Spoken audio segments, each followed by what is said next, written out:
the spring of 2020, as the world went silent and the streets emptied. Apartment 19 became the last refuge for Jenny Monroe, a nurse haunted by loneliness, loss, and the unseen terror that the virus brought with it. The night was cold. Jenny's building was eerily quiet, each apartment sealed tight. News echoed from TVs. Stay indoors. Do not breathe too close. As Jenny disinfected groceries, she noticed a strange chill. It was as if someone was watching her. Sleep wouldn't come. Shadows shifted in her hallway. The air grew heavy. Through her mask, she heard whispers in the night. Voices of neighbors who left in ambulances, only to never return. Jenny saw faces in her dreams, pale and masked, knocking at a window, begging to be let in. One evening, as Jenny checked on her friend Sam via video call, Sam vanished from the screen with a final, desperate plea. "Don't open the door, Jen. No matter who knocks." A knock came immediately after. Jenny looked through the peephole and saw herself pale, eyes hollow, mask stained red.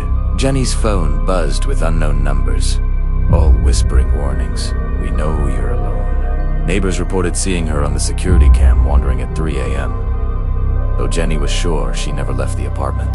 Furniture moved by itself. The air grew thick with invisible fear. Jenny tried to escape. The door locked itself, the windows frosted, obscuring all light. The ghostly figures outside pressed their faces to the glass, clawing, pleading, "Join us." The room filled with the sounds of sirens, ventilators, and sobbing voices. As her vision faded, Jenny realized she was not alone. COVID had never left. It grew stronger with every breath of isolation, every moment of fear. When neighbors finally checked on Jenny, apartment 19 was deserted. No sign of Jenny, just her mask lying on the floor and a note scratched into the wall. "Do not open the door. The virus is not the only thing you must fear." In 2021, at the peak of the pandemic, Brianna worked the night shift at the city's oldest hospital, a place renowned for mysterious patient deaths and strange phenomena. Though she'd heard whispers among staff about the watcher of room 104, she brushed them off as stress-induced fantasies. At 2 a.m., Brianna was called to room 104.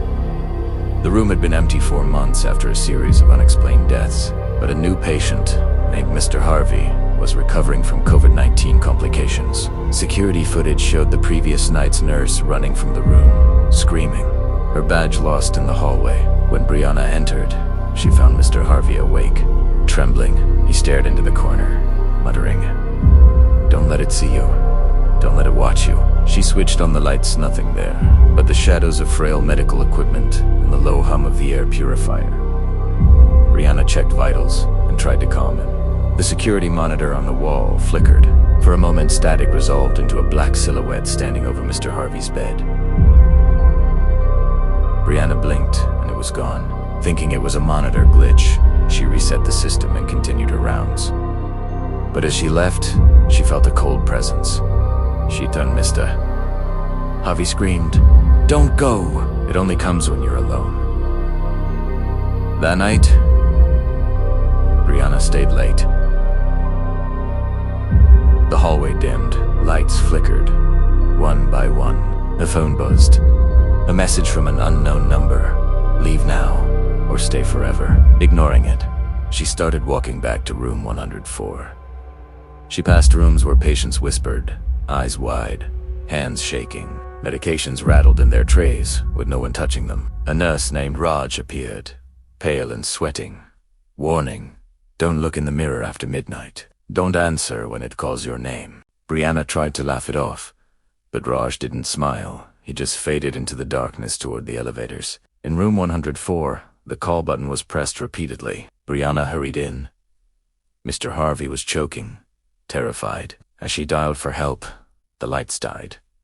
The room was bathed in red emergency glow. Brianna saw a figure at the window, its eyes pure black, its head tilting from side to side. She ran into the hall. The elevator was stuck at B, the basement. Her phone rang again.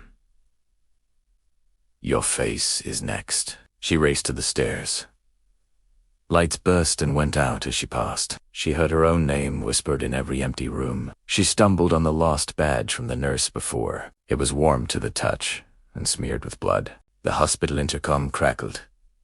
Code black in room 104. Doors slammed around her. Brianna hid in a utility closet, listening to faint breathing next to her, though nobody else was inside. She checked her phone. Old photos were replaced, each one showing her sleeping in room 104, a shadow beside her, growing closer in every picture. The next morning, the hospital director found Brianna collapsed outside the closet, clutching the badge, her hair gone completely white. Mr. Harvey was gone, no trace, no discharge papers, no record. Room 104 was sealed indefinitely. Staff whispered that room 104 was cursed.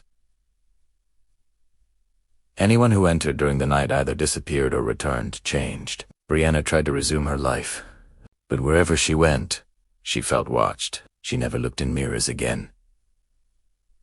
Stories spread about the Watcher. Some say it was the spirit of a patient who died alone. Others claim it was a hallucination brought on by grief and exhaustion. But nurses swapped messages, warning new hires. If you hear your name echo after midnight, don't answer. And above all, never stay alone in room 108. 1 year later, on the anniversary, Brianna received a package on her doorstep. A hospital badge, marked 104, and a note. Your shift starts soon. If you like this video, please hit the like and subscribe to our channel.